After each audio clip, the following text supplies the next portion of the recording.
Hi, it's Bill, the knee pain guru. Welcome to my channel. Today we're going to talk about the top 10 biggest mistakes knee pain sufferers make. Now, I know we did this video a few days ago. However, after looking over the top 10 list, looking into it, some of the questions that came in as a result of that video, I started digging deeper on it. And that is one thing that's really big with knee pain, is that there's layers to getting out of knee pain. There's levels to this. And if anybody thinks, and it's one of the mistakes, that you're just going to do a few exercises and get out of knee pain that's been there for months, years, or sometimes even decades, I'll be the one to break the bad news to you. So we'll be answering questions at the end of this. I know some of them have started to come in already.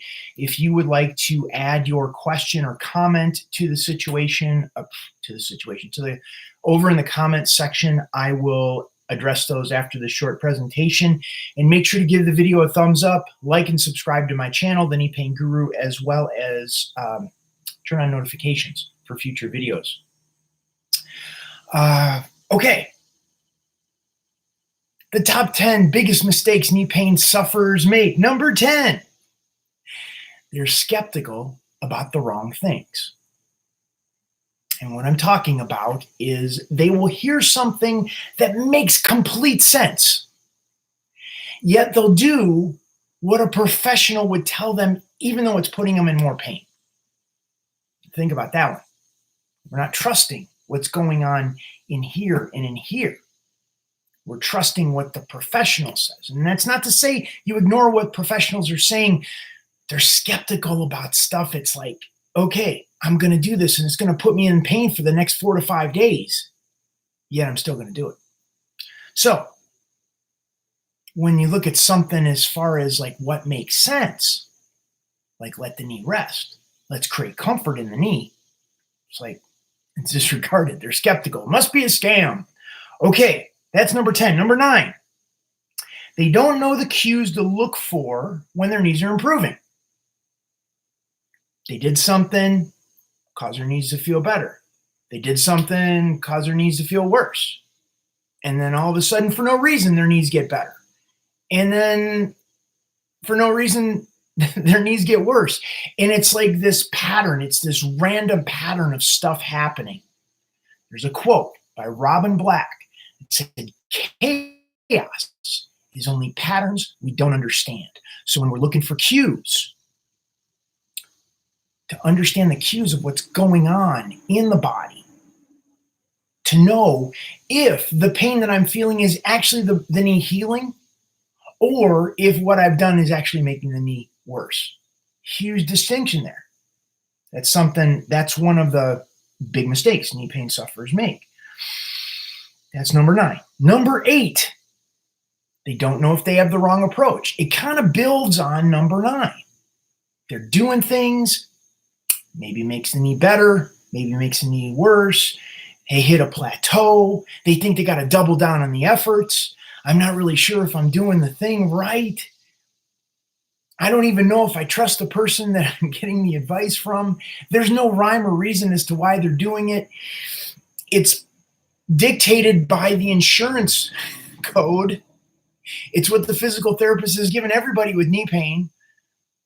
So they don't know if they have the wrong approach. Or in that case, they don't even know if they have the right approach. It's kind of the two sides of the same coin. Big mistake knee pain sufferers make. Number 7, they don't know if the approach that they are using is right for them. Not every approach is right for every person. Not everybody is supposed to start with strengthening their legs. Not everybody is supposed to start with rice therapy to get their knee out of pain. There's distinctions and nuances. There's levels to this game, and it's very important to understand what the options are. Number 6, the approach that they are using isn't flexible enough to help their knee. I mentioned before, they'll do stuff, their knee will kind of get better, they'll hit a plateau, then the knee gets worse. And then the holidays come around, or they go to a birthday party and eat too much cake, or they want to go on a hike and enjoy themselves, and they aren't really sure if their knee's going to hold up.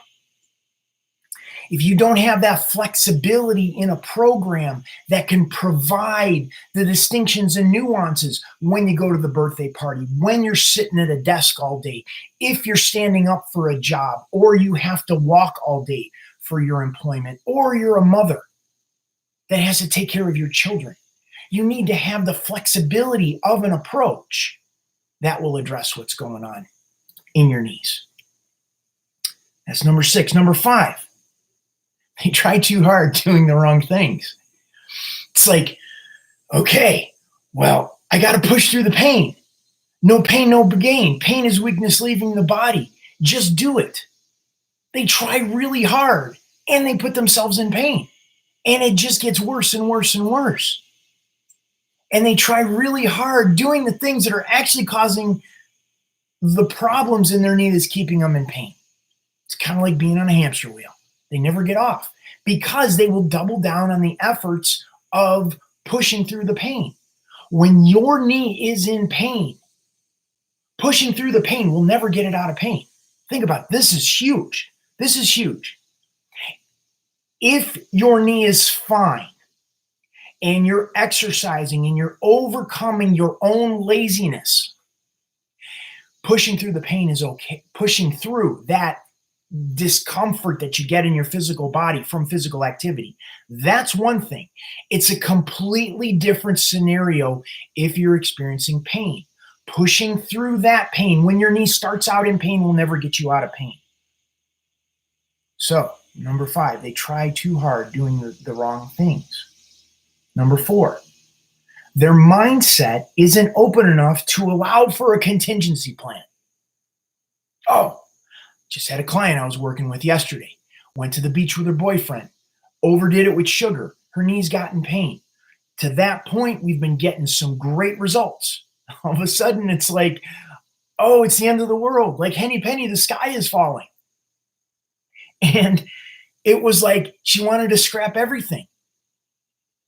We have to be flexible enough in our mindset to adopt for the contingency plan. What do? How do we develop a strategy after things have been going well and we have a little hitch and a giddy up and the pain increases? Now what do? Well, there's plenty we can do if your mindset is flexible enough.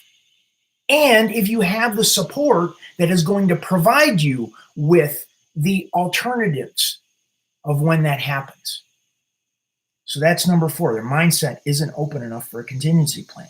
Number 3, they don't take the ownership of the healing process of their knees. They want to give up their power. They want to give it up to the doctors. They want to give it up to the physical therapist. They want someone else to take care of them. Which, I get it. It's nice when other people take care of you. However, we have to take ownership and responsibility for what's going on in our knees, what's going on in our body, what we're putting in our mouth, what the thoughts that we're thinking, the emotions that we are allowing to take over the process of what we're choosing to do or not. Taking ownership of the healing process is key. So that's number 3. Number 2, their lack of consistency leads to inconsistent results. A lot of times, the biggest thing to helping people get out of knee pain is making sure you drink water every day. Water, simple. Simple. Yet that lack of consistency can lead people off the rails. Just drinking water on a daily basis. So there's a consistency in what you're doing, whether it's drinking water, whether it's your diet, whether it's supplementation, whether it's mindset, whether it's breathing, whether it's mobility, whether it's exercise. There's things that need to be consistent every day. So you're constantly moving yourself down that path of having strong, healthy, flexible knees. It requires consistency.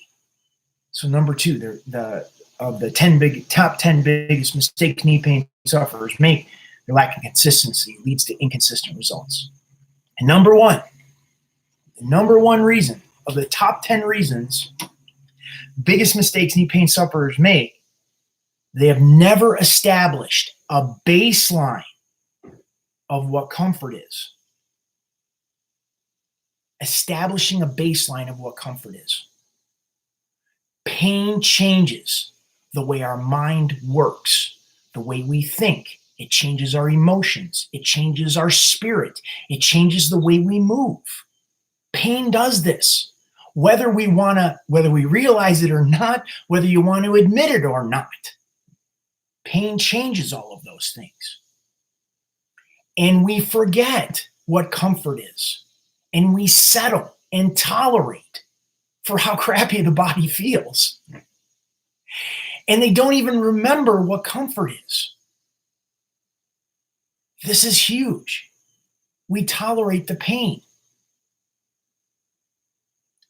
And by tolerating and settling, well, that's just how my knee is. Oh, I'm getting old. I can't do anything. Oh, it was from that accident or that injury or that surgery or that trauma. That's just how it is. I can't do anything about it. Because they don't remember what comfort is. And that's the key. Beginning to reestablish through awareness and understanding of how the neurology that connects with the brain and the knee and the rest of the body, the reason why you're still in pain is because there's a lack of awareness. By increasing that awareness and deepening that understanding, that connection between what's going on with your knee and with your brain and with the rest of the body, you can reestablish that level of comfort. And then the more comfort you create, you're on your way. Okay, we got some questions that came in. If you have questions, we have a few people here. If you have questions about what's going on with your knee, with pain, doctors, physical therapists, diagnoses, exercise, whatever it is, please put those in the comments section over there. Give the video a thumbs up, like and subscribe to my channel, and turn on notifications for future videos. Okay, Cindy writes, I would be here, but I have to take my child to school, and I won't be back in time to watch it live. Don't tell me that's just an excuse either, because it is uncalled for. Cindy, that's your call. You brought it up. Okay, a lot of times people will verbalize things just to make themselves feel better. It's interesting. Psychology of pain is so interesting. If you want to make something happen, you will show up and do it. That's just how it is. I can't describe it any differently. You will make it happen. You will make the results happen. I just got a quote from Representative Dan Crenshaw. This was a great quote. It says, hardships creates stronger minds. I was like, this is brilliant. But I would almost disagree with that quote because hardships doesn't necessarily make stronger minds. It's what you choose to do in those hardships, whether your mind gets stronger or whether your mind gets weaker. It's a big piece.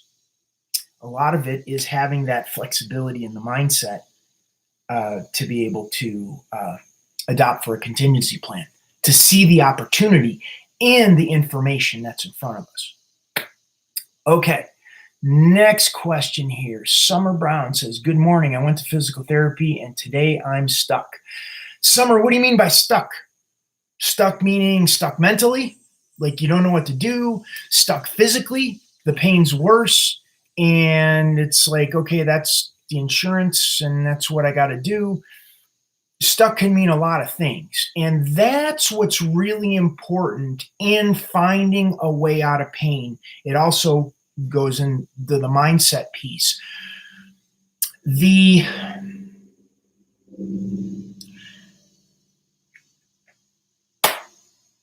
Most people with knee pain either view the knee as in pain or out of pain.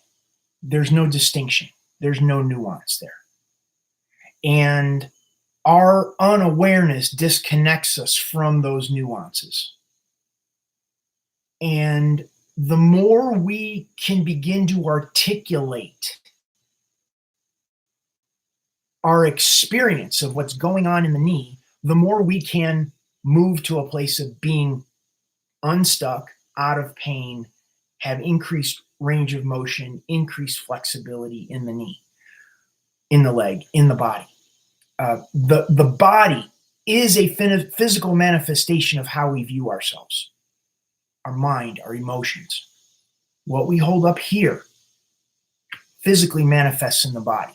It's why you could tell if a person's happy or if a person's sad or depressed, but by the words they type on a screen will give a huge indication as to what's going on for them. So stuck can mean a lot of things. My questions are about drawing that information out of you in a way that empowers you so you understand your body better, your mind better, your emotions better. And then once you understand that better, now you get tools you could begin working with that will continue that process until you hit another plateau, another wall, another place where there's a disconnect, there's an unawareness of what's going on. At that point, then our questioning, our interaction, your feedback, whether you've done the homework or not, when you've been consistent, doing the homework is going to indicate whether you're stuck because of action or whether you're stuck because of inaction. Two different stuck places. So that would be helpful right there, Summer, to let me know or give me an idea as to like where exactly you're stuck. Okay, no more questions. That's okay, not a big deal. I'm going to wrap up this video right now. Once again, give the video a thumbs up, like and subscribe to my channel, The Knee Pain Guru. Turn on notifications for future videos. And if you want to know a place to go for future, more information with concept strategies, programs, products, I work with clients and all that, head over to thekneepainguru.com, thekneepainguru.com, and get on my newsletter list. There's lots of information there. There's programs you can get into to get my help and support to move you out of pain, to get you unstuck, to point out those blind spots for you and get you moving to a place where you no longer have knee pain. Thanks a lot. Have a great day, and I'll see you on the next video.